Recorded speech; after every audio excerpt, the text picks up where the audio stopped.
Dear students, भारतीय इतिहास के प्राचीन भारत यानी एंशियंट हिस्ट्री में लौकिक साहित्य के बारे में बहुत पहले हम बहुत सारे ग्रंथों की चर्चा की है, जो उसको आप लोग भली भांति समझ गए होंगे। लेकिन कुछ इम्पोर्टेंट ग्रंथ और हम आपके सामने प्रस्तुत कर रहे हैं, जिसको जानने के आप लोग प्रयास कीजिए। और यह ग्रंथ आपके एग्जाम की दृष्टि से काफी लाभदायक सिद्ध होगी। तो चलिए देखते हैं यह कौन कौन ग्रंथ है। तो स्वप्नवाल दत्तम एक ग्रंथ है, जिसकी रचना 3वीं शताब्दी में महाकवि भास द्वारा किया गया था। और इस ग्रंथ में वत्सराज उद्ययन एवं चंड प्रदोत के संबंधों के बारे में उल्लेख किया गया है। तो इस चीज को आप लोग जानिए कि एंशियंट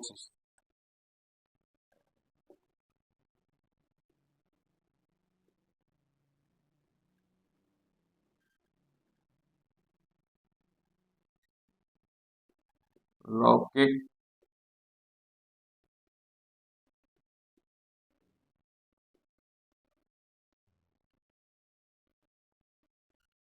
साहित्य के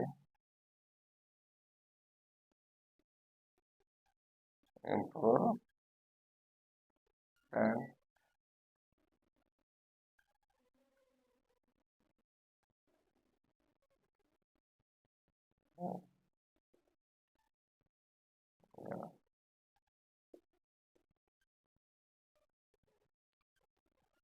स्वप्नवाद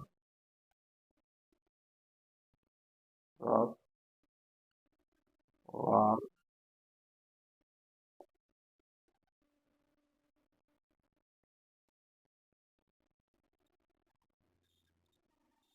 स्वप्नवाद ग्रंथ का नाम स्वप्न वालो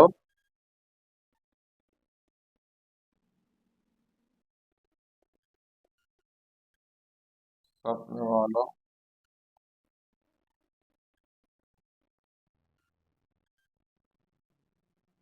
स्वप्न वालो दत्तम इस ग्रंथ की रचना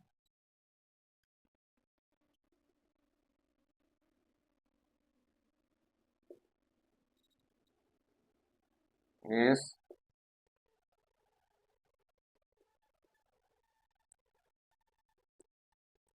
की रचना 3वीं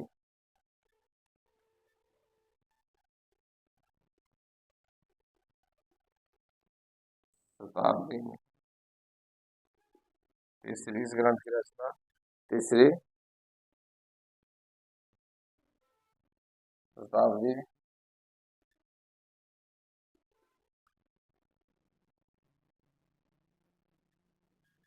ईस्वी में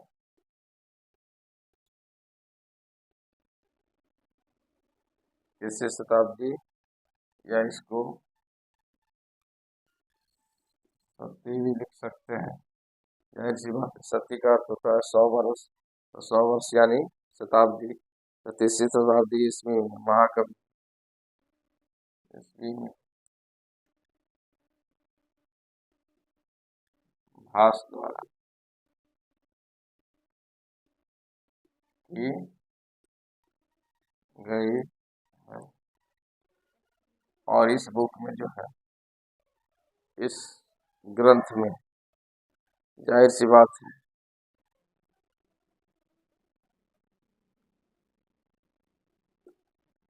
इस ग्रंथ वत्सराज वत्सराज उद्ययन वत्सराज उद्ययन एवं वत्सराज उद्ययन एवं चंड प्रदोत के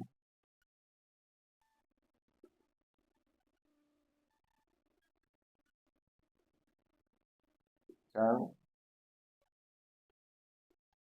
प्रदोत के संबंधों के बारे में संबंधों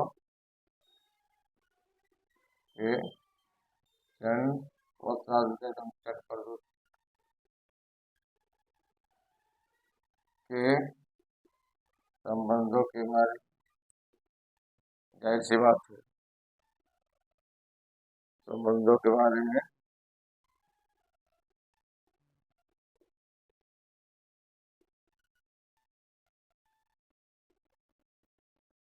उल्लेख मिलता है। इस ग्रंथ के बारे में पहली बात ये आप लोग समझ गए हैं कि किन राजा के बारे में, के रिलेशनशिप के बारे में सब जो है इस ग्रंथ से जानकारी प्राप्त होती है। तो वह स्वराज, उद्यन, हम, शन और दूत के संबंधों के बारे में यानी स्वप्न वालों प्रथम ग्रंथ से जानकारी मिलती है। इस चीज को आप लोग जानिए। नेक्स्ट जो ग्रंथ है दो में, वह यह है मंजूश्री मूलकल्प। मंजूश्री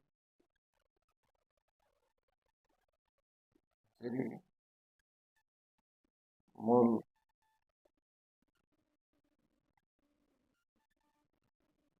मंजूश्री मूलकल्प। मंजूश्री मूलकल्प इस ग्रंथ की रचना जो है मंजूश्री मूलकल्प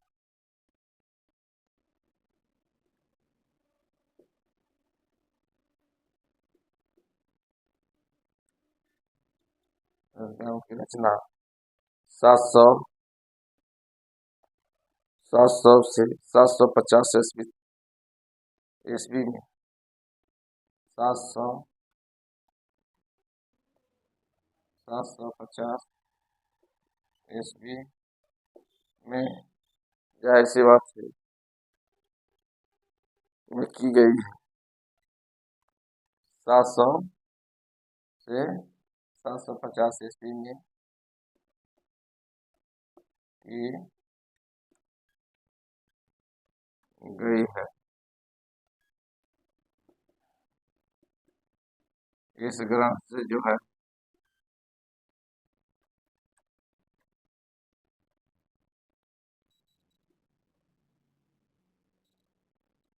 इस ग्रंथ से क्या होता है, यानी कहने का मतलब मंजूश्री मूल कल्प ग्रंथ से जो जिसकी रचना 700 से 750 ईस्वी में की गई है, तो इस ग्रंथ से भारतीय इतिहास का जो विवरण मिलता है, भारतीय इतिहास के बारे में जो जानकारी मिलती है, और यह ग्रंथ बौद्ध धर्म से संबंधित है और बौद्ध धर्म के महायान से के शाखा से संबंधित है। इस चीज को आप लोग जानिए कि मंजूश्री मूलकल्प जो ग्रंथ है जिसकी रचना 700 से 750 ईस्वी के बीच में की गई है, और यह ग्रंथ बौद्ध धर्म के महायान शाखा से संबंधित है। इस ग्रंथ से भारतीय इतिहास के बारे में, भारतीय इतिहास के बारे में जानकारी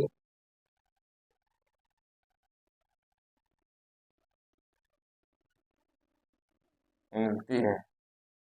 तो जाहिर सी बात है यह ग्रंथ से भारतीय इतिहास के बारे में जानकारी मिलती है, और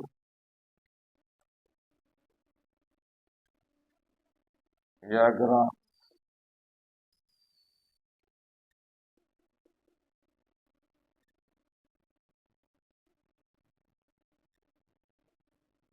बौद्ध धर्म के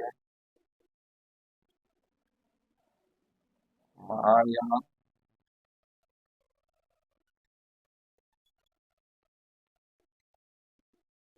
शाखा से संबंधित है। जाहिर सी बात है मंजूश्री मूलकल्प ग्रंथ इसकी रचना आप लोग समझ गए होंगे कि 700 से 750 ईस्वी के बीच की गई है, और जिससे इस ग्रंथ से भारतीय इतिहास के बारे में जो है जानकारी, भारतीय इतिहास के बारे में जो है काफी जानकारी मिलती है। और यह जो ग्रंथ जो है बौद्ध ग्रंथ के महायान शाखा से संबंधित है। इस कंटेंट को भली भांति आप लोग समझ गए। नेक्स्ट ग्रंथ के बारे में जो हम चर्चा करेंगे वो कौन है, तो आप जानिए उस ग्रंथ का नाम है मृच्छकटिकम। मृच्छकटिकम। तो चलिए उस ग्रंथ के बारे में हम लोग देखते हैं।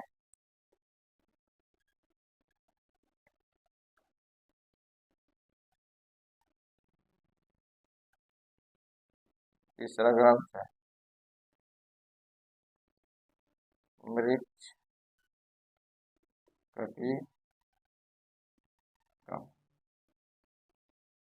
यानी मृच्छकटिकम ग्रंथ जो है यह मुद्रक नामक लेखक द्वारा लिखा गया है।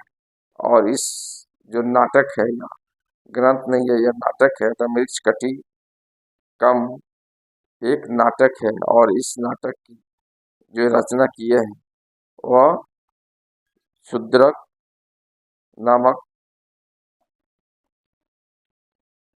लेखक ने की है। और इस नाटक में गुप्तकालीन जो है सांस्कृतिक गुप्त काल के यानी गुप्त काल के कल्चरल इतिहास के बारे में जो है जानकारी मिलती है मृच्छकटिकम नाटक से। तो इस नाटक का रचनाकार कृतिकार कौन है, तो इस रचनाकार कौन है, तो जानिए कि मृच्छकटिकम जो है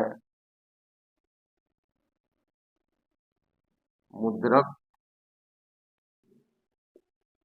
द्वारा इसकी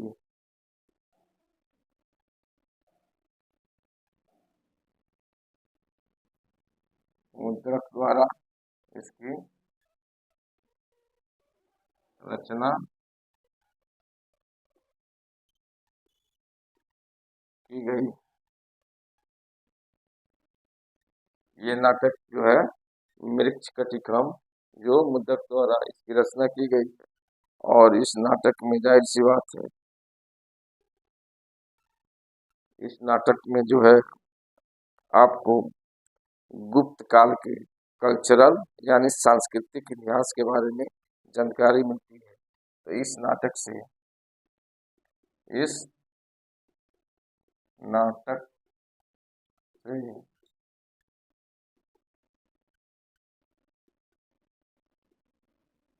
गुप्तकालीन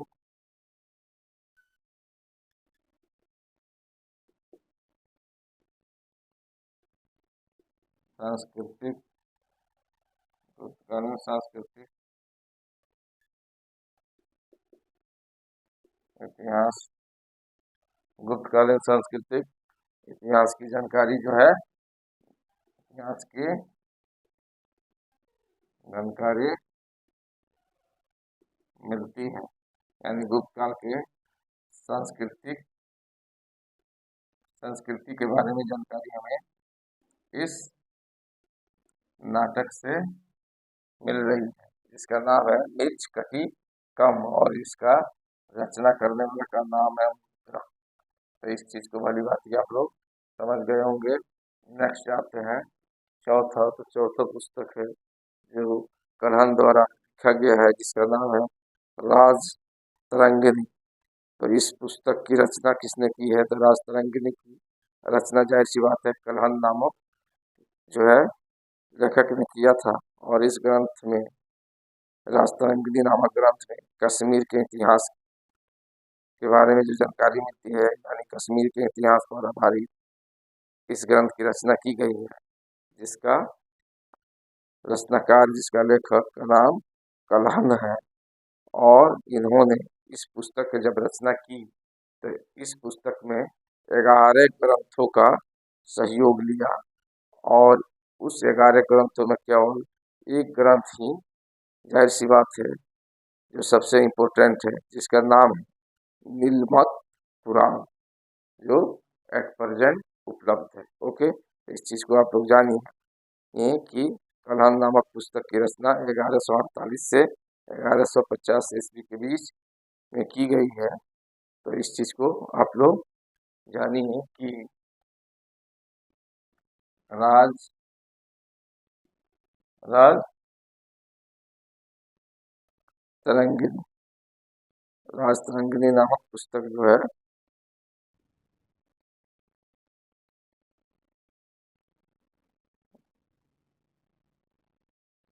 राज राज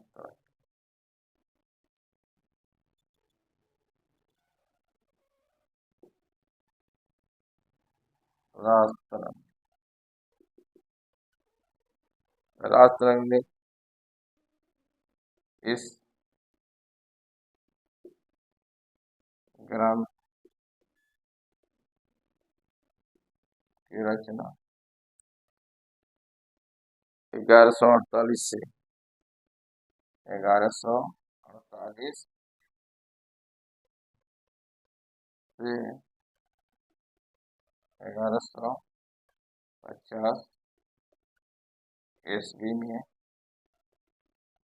1148 से 1150 ईस्वी के बीच की गई है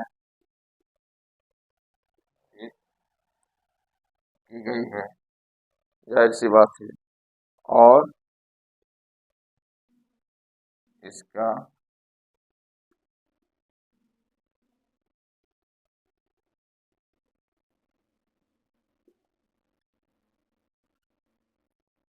इसका जो लेखक है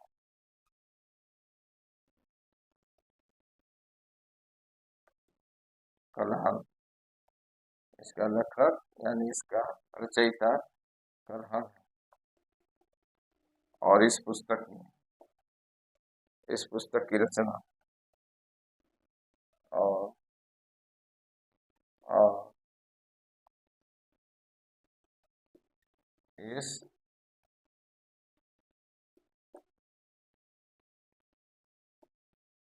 ग्रंथ की रचना जाहिर सी बात है 11 अन्य ग्रंथों 11 अन्य ग्रंथों के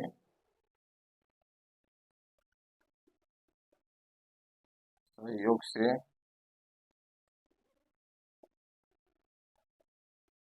किया गया है। यानी कहने का अर्थ है कि राज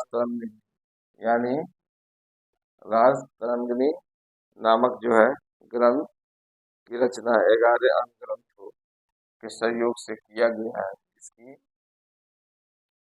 इसको रचना करने वाले का नाम कलहल है।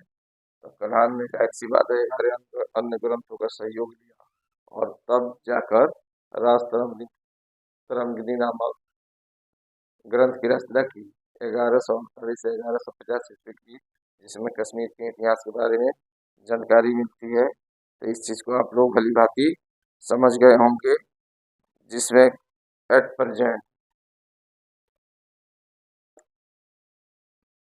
जिसमें केवल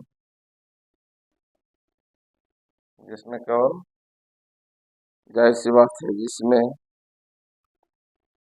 नीलमत पुरानी यानी 11 में से जिसमें केवल नीलमत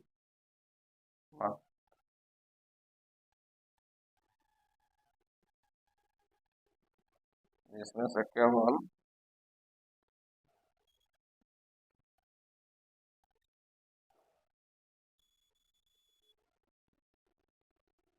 नीलमत पुराण एट प्रेजेंट उपलब्ध।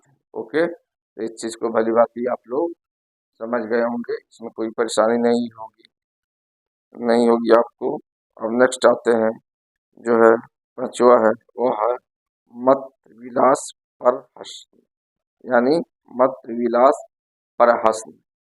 तो जाहिर सी बात है इस ग्रंथ की रचना 7वीं शताब्दी में की गई है और इसके रचना करने वाले का नाम जो है पल्लव राजा महेंद्र विक्रम ने की इस ग्रंथ की रचना। और इस ग्रंथ में जो जाहिर सी बात है पल्लव की सामाजिक धार्मिक जीवन के बारे में व्यापक रूप से यानी जानकारी मिलती है। तो किस पुस्तक में मिलती है? पल्लव के सामाजिक एवं धार्मिक विषयों के बारे में जो व्यापक रूप से जानकारी मिलती है, तो उस पुस्तक का नाम है मत विलास पर हंसने। ओके, तो इस चीज को भी हम देखते हैं कि मत विलास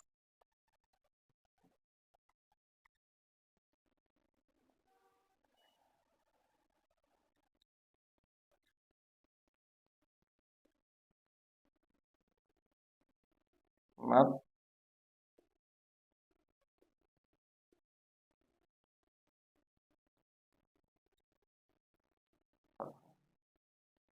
ओके, इस चीज को आप लोग समझ गए। मत विलास प्रहस्त प्रहस्त यानी पल्लव जो राजा थे,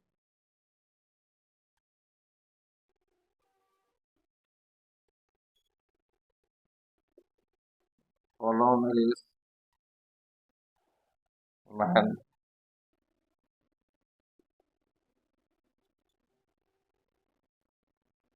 पल्लव राजा जाहिर सी बात है महेंद्र विक्रम ने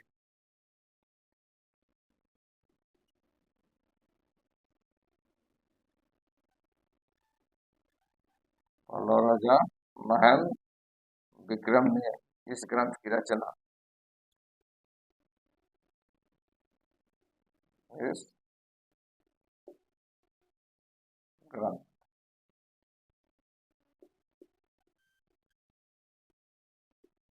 इस ग्रंथ की रचना पल्लव राजा महेंद्र विक्रम ने सातवीं सदी में महेंद्र विक्रम ने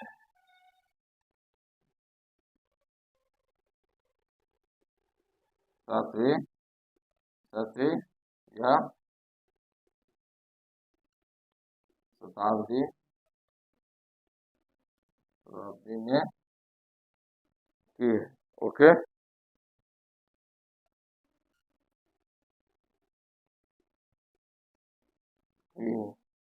जिससे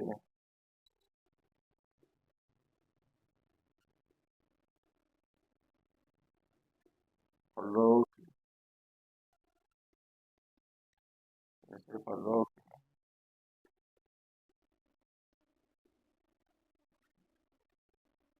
राजनीतिक एवं धार्मिक विषय के बारे में, जैसे पल्लव की राजनीतिक सामाजिक धार्मिक एवं सामाजिक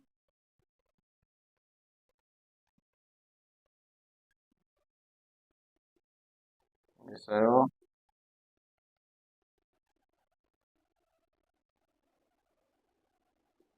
जो कि राजनीतिक धार्मिक एवं सामाजिक विषयों के बारे में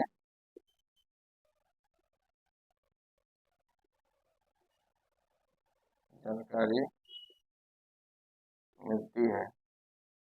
तो कहने का अर्थ यह है कि आप लोग पल्लव के राजनीतिक सामाजिक और धार्मिक विषयों के बारे में जानकारी किस ग्रंथ से मिलती है? तो उस ग्रंथ का नाम है मत विलास और हंसने, जिसका रचनाकार का नाम है महेंद्र विक्रम।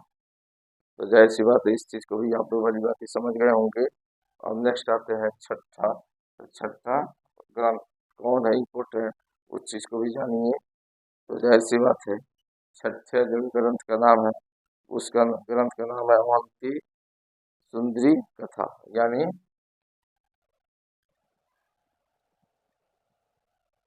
अवंती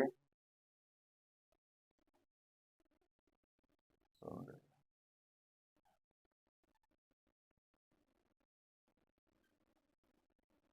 अवंती सुंदरी कथा। इस ग्रंथ की रचना अवंती अवंती सुंदरी कथा नामक ग्रंथ की रचना महाकवि यानी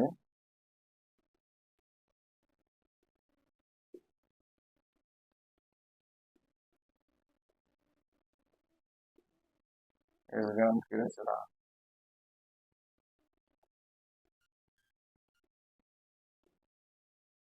महाकवि किसने किया था? तो दंडी यानी महाकवि दंडी ने की है। महाकवि दंडी ने की है।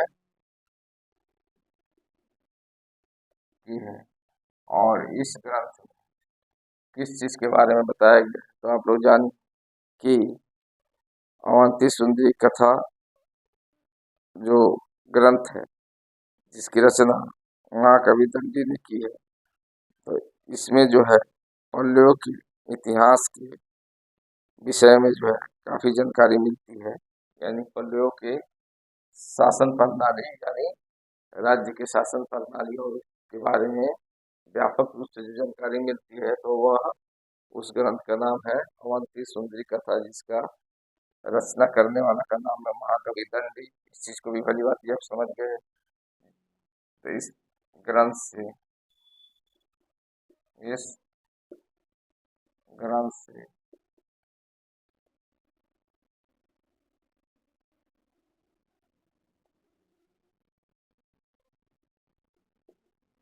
पल्लव के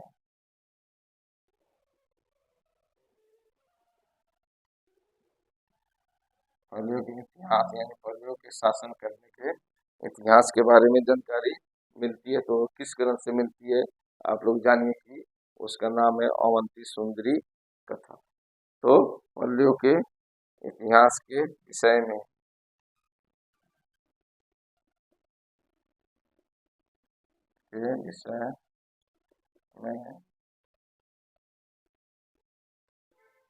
जानकारी है।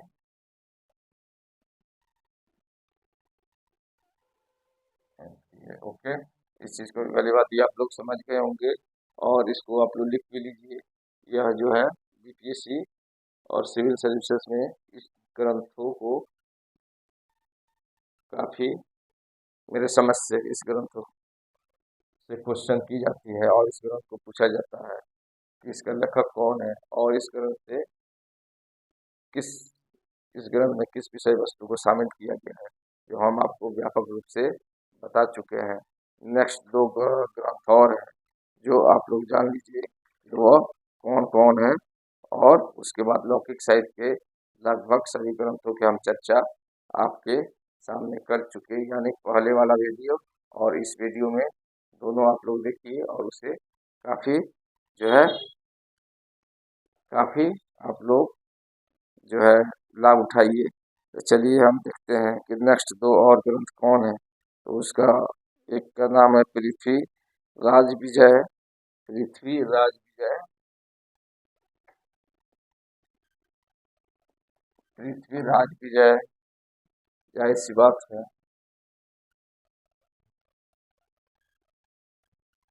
पृथ्वी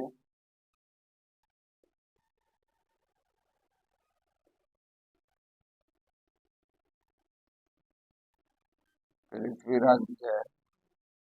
अब इस ग्रंथ में जाहिर सी बात है पृथ्वीराज विजय की रचना 1191 से 1193 ईस्वी के बीच की गई। इसकी रचना जो है 1191 ईस्वी से 1193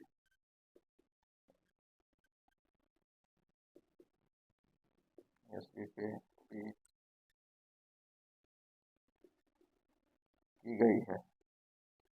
तो जाहिर सी बात है 1191 से 1193 ईस्वी के बीच इस ग्रंथ की रचना की गई है, जिसका रचना करने वाले का नाम इस ग्रंथ इस ग्रंथ इस ग्रंथ के रचयिता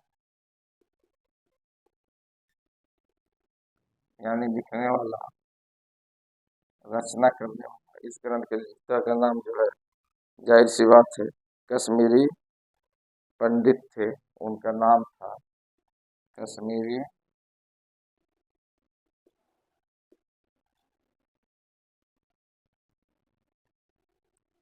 कश्मीरी पंडित कश्मीरी पंडित कश्मीरी पंडित थे जिसका नाम है जय जय जय नक पंडित जैनक ने की है। ओके, इस चीज को आप लोग जान गए। और जाहिर सी बात है, इसमें किसके बारे में जानकारी मिलती है, तो इस चीज को भी जानिए। इस ग्रंथ से तत्कालीन जो है, यानी पृथ्वीराज तृतीय, यानी इस ग्रंथ से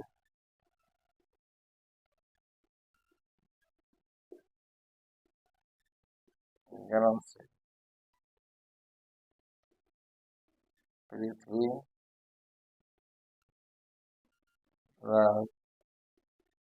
तृतीय पृथ्वीराज तृतीय के बारे में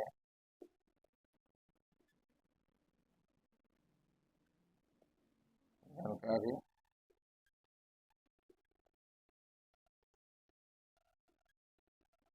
पृथ्वीराज तृतीय के बारे में जो है इस बात है, वो जो जानकारी मिलती है वह किस ग्रंथ से मिलती है, तो पृथ्वीराज विजय नामक ग्रंथ से मिलती है। पृथ्वीराज तृतीय नामक शासक के बारे में जानकारी इस ग्रंथ का रचना 1191 से 1193 ईस्वी की गई है। और इस ग्रंथ के रचयिता का नाम है कश्मीरी पंडित जैन।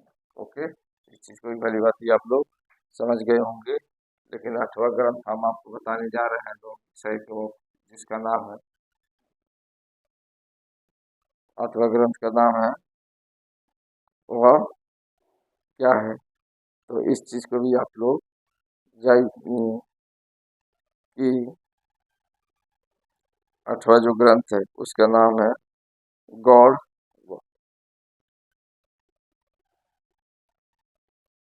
गौड़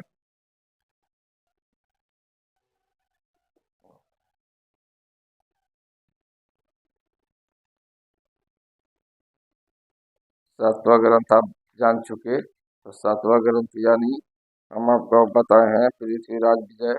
लेकिन 8वां ग्रंथ जो है, 8वां ग्रंथ का नाम है उस गौड़ बहो, जिसके रचयिता जो है वाकपतिराज ने की थी इसकी रचना।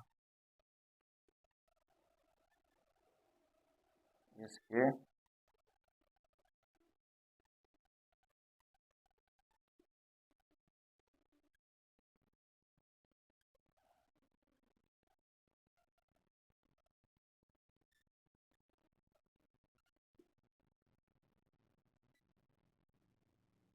की रचना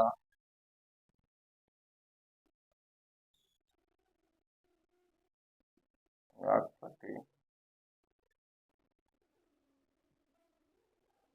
वाकपतिराज, इसकी रचना जो है वाकपतिराज द्वारा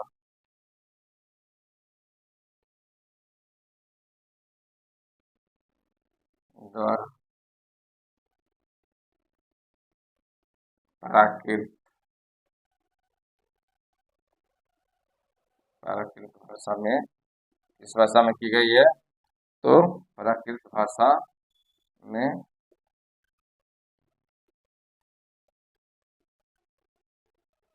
प्राकृत भाषा में की गई है। ओके, तो इस चीज को भी आप लोग जान गए कि गौड़वह नामक ग्रंथ की रचना वाकपति राज ने प्राकृत भाषा में की है।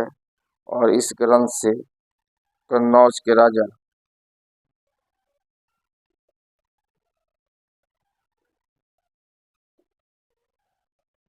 इस ग्रंथ से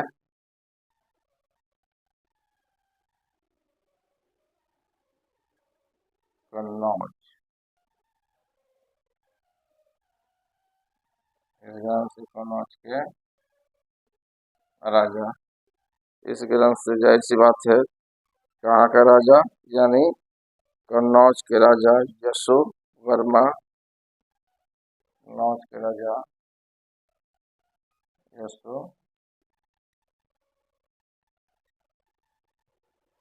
कन्नौज के राजा यशोवर्मा के विषय में जानकारी मिलती है। यशोवर्मा के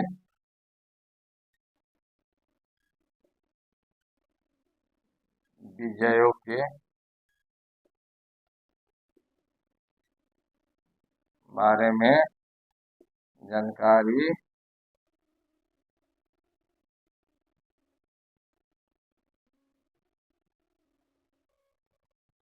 जानकारी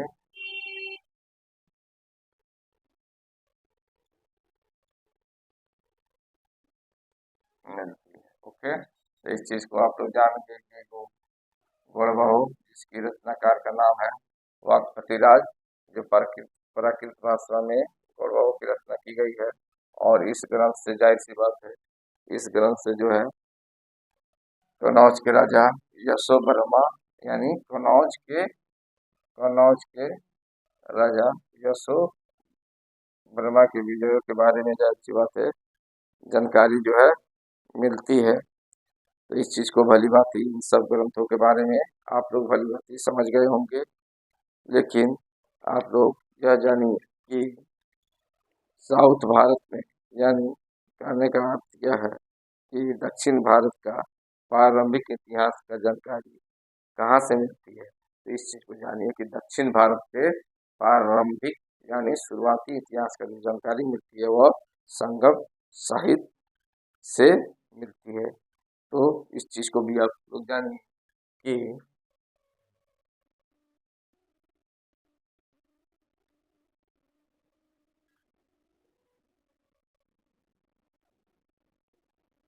दक्षिण भारत के इतिहास के बारे में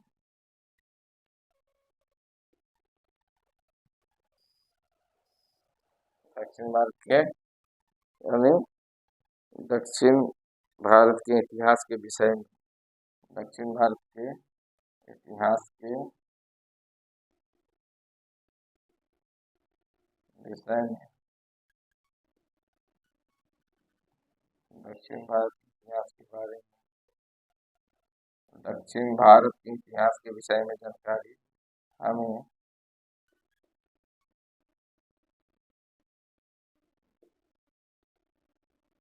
संगम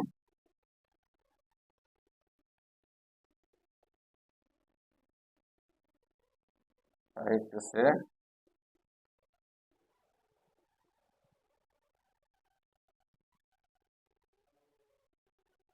मिलती है। ओके, इन सब ग्रंथों को आप लोग भली भांति समझ गए होंगे और इसको आप लोग लिख भी लीजिए, जो आपके एग्जाम के लिए काफी कारगर सिद्ध होगी। तो हम आपको लौकिक साहित्य के यानी 8 ग्रंथों के बारे में जो है चर्चा की है।